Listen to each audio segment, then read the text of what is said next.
السلام عليكم. إن الحمد لله نحمده ونستعينه ونستغفره ونعوذ بالله من شرور أنفسنا ومن سيئات أعمالنا. من يهده الله فلا مضل له ومن يضلل فلا هادي له. أشهد أن لا إله إلا الله وحده لا شريك له وأشهد أن محمدا عبده ورسوله. أما بعد فإن خير الحديث كتاب الله وخير الهدي هدي محمد صلى الله عليه وسلم وشر الأمور محدثاتها وكل محدثة بدعة وكل بدعة ضلالة وكل ضلالة في النار. قال تعالى: يا أيها الذين آمنوا أنفقوا من طيبات ما كسبتم ومما أخرجنا لكم من الأرض. وقال تعالى: وآتوا حقه يوم حصاده. فرمایا اللہ تبارک و تعالی نے اس آیت کریمہ میں جو میں نے آپ کے سامنے تلاوت کی ہے کہ اے ایمان والو، اس مال میں سے خرچ کرو جو ہم نے تمہیں دیا ہے، جو تم نے کمایا ہے، اور اس میں سے بھی خرچ کرو جو زمین تمہارے لیے اگاتی ہے، جو ہم نے تمہارے لیے زمین میں سے رزق نکالا ہے، اس میں سے بھی اللہ کی راہ میں خرچ کرو۔ میرے بھائیو، آج کے درس میں مختصر طور پہ غلے اناج کی زکوٰۃ کے بارے میں گفتگو کرنا چاہوں گا۔ زکوٰۃ میرے بھائیو سونے چاندی وغیرہ میں بھی فرض ہے، جانوروں میں بھی فرض ہے، اور فصلوں میں، غلے میں، اناج میں بھی زکوٰۃ فرض ہے۔ اللہ تبارک و تعالی نے اس کا آرڈر دیا ہے، اور اس بارے میں یہ دو آیتیں جو درس کے شروع میں میں نے تلاوت کی ہیں واضح طور پہ دلیل ہیں کہ زکوٰۃ غلے میں بھی ہے، اناج میں بھی ہے، فصلوں میں بھی ہے۔ اب کس کس فصل میں زکوٰۃ واجب ہے، اس بارے میں علماء کرام کے مابین اختلاف ہے۔ کچھ علماء کرام کہتے ہیں کہ زکوٰۃ 4 طرح کے غلے میں واجب ہے: گندم میں، جو میں، کھجوروں میں اور منقع میں۔ اور یہ علماء کرام استدلال کرتے ہیں اس حدیث سے جسے امام حاکم رحمہ اللہ نے اپنی مستدرک میں روایت کیا ہے کہ نبی علیہ الصلاۃ والسلام نے جب جناب ابو موسیٰ اشعری اور معاذ ابن جبل رضی اللہ عنہما کو یمن کی سائڈ بھیجا اور انہیں حکم دیا کہ وہاں پہ تم نے توحید کی دعوت پھیلانی ہے، لوگوں کو نماز پڑھنے کا حکم دینا ہے، اور لوگوں کو زکوٰۃ ادا کرنے کا حکم بھی دینا ہے، تب آپ نے یہ بھی کہا تھا کہ تم نے 4 طرح کی اجناس سے زکوٰۃ لینی ہے۔ وہ کون کون سی تھیں؟ گندم، جو، کھجوریں اور منقع۔ چنانچہ کئی علماء کرام کہتے ہیں کہ زکوٰۃ انہی 4 اجناس میں سے، جنسوں میں سے لینی چاہیے، باقی اناج میں سے زکوٰۃ نہیں لینی چاہیے۔ امام مالک اور امام شافعی رحمہ اللہ، ان 2 اماموں کا موقف یہ ہے کہ ہر اس غلے، ہر اس اناج، ہر اس فصل میں سے زکوٰۃ لی جائے گی جو فصل، جو غلہ، جو اناج ذخیرہ ہو سکتا ہو اور جسے بنیادی خوراک کے طور پہ استعمال کیا جانا ممکن ہو۔ بادام ہیں، ان علماء کرام کے نزدیک ان میں زکوٰۃ نہیں ہوگی۔ کیوں نہیں ہوگی؟ کیونکہ بادام ذخیرہ تو ہوتے ہیں، باقی پڑے رہتے ہیں، 1 سال 2 سال کو مسئلہ نہیں ہے، لیکن یہ خوراک نہیں ہے، یہ اضافی غذا ہے، بنیادی خوراک نہیں ہے۔ پستہ وغیرہ بھی ایسے ہی ہے امام مالک امام شافعی رحمہ اللہ کے نزدیک۔ ایک موقف یہ ہے کہ ہر اس غلے اور اناج میں سے زکوٰۃ ادا کی جائے گی، زکوٰۃ لی جائے گی جو ذخیرہ ہو سکتا ہے، بنیادی خوراک ہو یا نہ ہو، یعنی کہ جو چیزیں ذخیرہ نہیں ہو سکتی ان میں سے زکوٰۃ نہیں ہوگی۔ مثلا مالٹے ہیں، کیا یہ ذخیرہ ہو سکتے ہیں؟ نہیں، یہ ذخیرہ نہیں ہو سکتے۔ کھیرے ہیں، اس طرح کی جو چیزیں ہیں یہ ذخیرہ نہیں ہو سکتی، ان میں زکوٰۃ نہیں ہے۔ باقی ہر اس فصل اور غلے میں زکوٰۃ ہے جسے ذخیرہ کیا جاتا ہے، جو گھر میں کافی دیر تک پڑی رہتی ہیں۔ اور کچھ علماء کرام کہتے ہیں کہ ہر فصل میں زکوٰۃ ہے، کوئی استثناء نہیں ہے۔ جو بھی غلہ، جو بھی اناج، جو بھی فصل ہے اس میں زکوٰۃ ہے۔ اور شاید وہ علماء کرام جن کا موقف یہ ہے کہ ہر غلہ اور ہر وہ اناج، ہر وہ فصل جسے ذخیرہ کرنا ممکن ہے اس میں زکوٰۃ ہے، یہ موقف دیگر اقوال کے مقابلے میں کافی بہتر نظر آتا ہے۔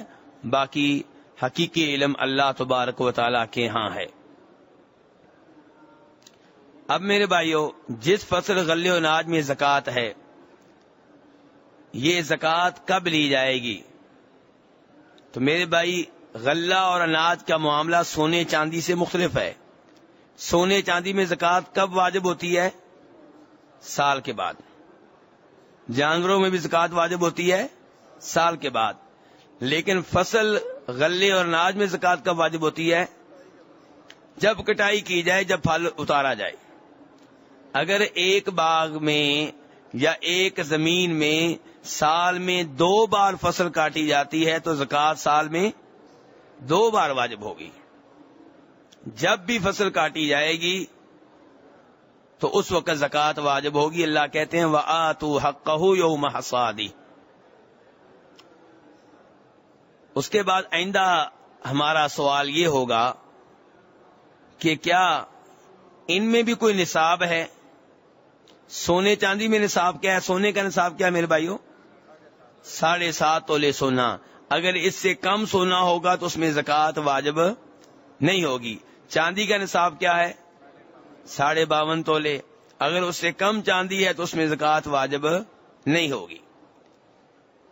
کیا غلے اور اناج میں بھی کوئی نصاب ہے؟ امام ابو حنیفہ رحمہ اللہ کا موقف یہ ہے کہ اس میں کوئی نصاب نہیں ہے، جبکہ صحیح بات یہ ہے کہ غلے اور اناج کا بھی نصاب ہے، اور یہی موقف امام صاحب کے 2 شاگردوں کا بھی ہے اور دیگر علماء کرام کا بھی یہی موقف ہے کہ یہاں بھی نصاب ہے۔ دلیل بخاری شریف کی وہ حدیث ہے جس میں جناب ابو سعید خدری رضی اللہ تعالیٰ عنہ کہتے ہیں کہ فرمایا نبی علیہ الصلوۃ والسلام نے کہ 5 وسق سے کم غلے میں اناج میں زکوٰۃ نہیں ہے۔ تو نصاب کتنا ہے میرے بھائیو؟ 5 وسق۔ کتنا نصاب ہے؟ 5۔ یہ بعد میں بات ہوگی کیا چیز ہے، لیکن یہ تو لفظ تو یاد ہونا چاہیے۔ 5 وسق نصاب ہے غلے اناج میں۔ 5 وسق کیا چیز ہے؟ یہ میرے بھائیو 300 سا بنتے ہیں۔ کتنے سا بنتے ہیں؟ فطرانہ کتنا ہوتا ہے؟ 1 سا۔ فطرانہ کتنا ہوتا ہے؟ اور وہ 1 سا کلو کے لحاظ سے کتنا بنتا ہے؟ تقریباً 2.5 کلو۔ تو 5 وسق میرے بھائیو 300 سا ہیں، اور یہ تقریباً 20 من بنتے ہیں۔ 20 من۔ تو اس لیے غلے اور اناج میں نصاب کیا ہوا؟ تقریباً 20 من۔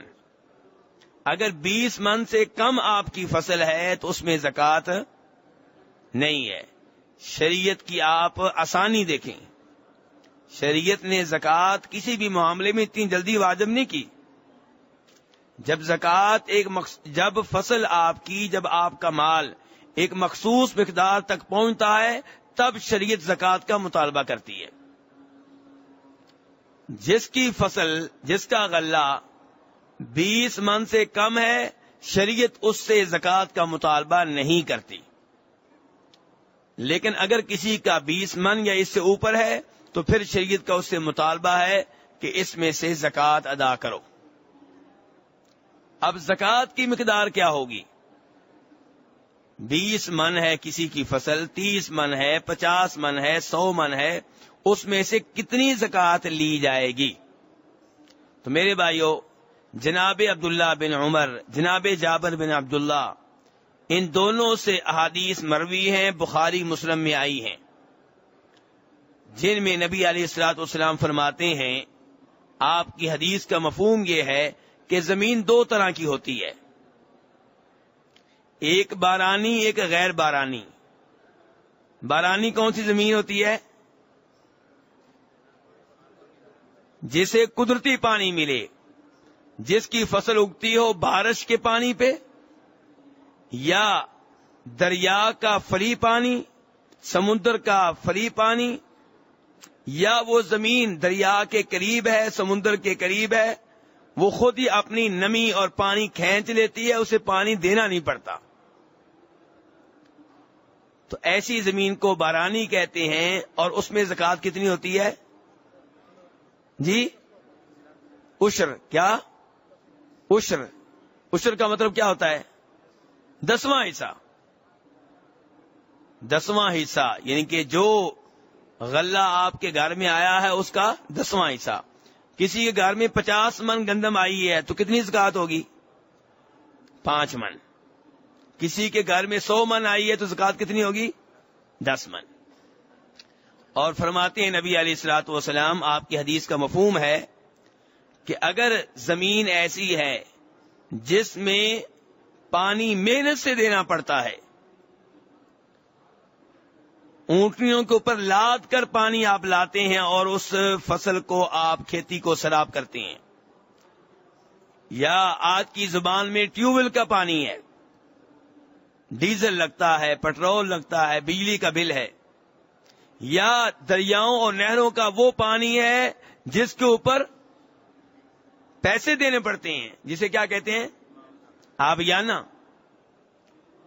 تو ایسی کھیتی میں، ایسی کھیتی سے جو فصل اگے گی اس میں زکوٰۃ کتنی ہے؟ پیداوار کا 20واں حصہ، یعنی کہ اگر 100 من گندم آئی ہے تو کتنی دیں گے؟ 5 من۔ میرے بھائیو، اب یہاں پہ ایک سوال پیدا ہوگا۔ سوال یہ ہے کہ اگر زمیندار مقروض ہو چکا ہے تو کیا اس کے قرض کی رعایت کی جائے گی، یا یہ کہیں گے کہ ہمیں آپ کے قرض سے کوئی لینا دینا نہیں ہے، زکوٰۃ پہلے ادا کرو، تم جانو تمہارا کام جانے۔ ایک آدمی کے گھر میں گندم آئی ہے 100 من، اور 100 من گندم اس نے بطور قرض کسی سے لے رکھی ہے، کیا اس کے اوپر زکوٰۃ ہے یا نہیں؟ میرے بھائی، ذمہ نے اگر قرض لیا ہے اسی فصل کو اگانے کے سلسلے میں، کھاد لی تھی قرض کے اوپر، ٹیوب ویل کا پانی خریدا تھا اس لیے مقروض ہو گیا، ٹریکٹر والے کے پیسے دینے ابھی تک، اور اس کا تعلق بھی اسی فصل سے ہی ہے، تو اگر ایسا قرض ہے تو یہ قرض پہلے ادا کریں گے، اس کے بعد زکوٰۃ کا معاملہ ہوگا۔ اور اگر قرض ہے ایسا جس کا فصل سے تعلق نہیں ہے، گھر کے خرچے سے تعلق ہے، آٹا لیا گھر میں کھانا بنانے کے لیے، اور اسی طرح کا دیگر قرض لیا ہے، تو اس میں کچھ اختلاف ہے، لیکن درست بات یہی معلوم ہوتی ہے کہ وہاں بھی پہلے قرض ادا کیا جائے گا، اس کے بعد زکوٰۃ کی طرف دیکھا جائے گا، کیونکہ یہ کوئی انصاف نہیں ہے کہ ایک آدمی نے 100 من گندم بطور قرض لے رکھی ہے اور اس کی پیداوار ہوئی ہے 50 من، اور آپ اس سے کہیں گی پہلے زکوٰۃ ادا کرو، تو اس لیے پہلے اس کا قرض ادا ہوگا، اس کے بعد جو ہے اس سے زکوٰۃ لی جائے گی۔ میرے بھائیو، یہ چند ایک مسائل تھے جن کا تعلق تھا غذائی اجناس سے، غلے وغیرہ سے۔ اور اب میں آپ کے سوالوں کی طرف آتا ہوں، اور ان سوالوں میں بھی کئی ایسے سوال ہوں گے جن کا زکوٰۃ سے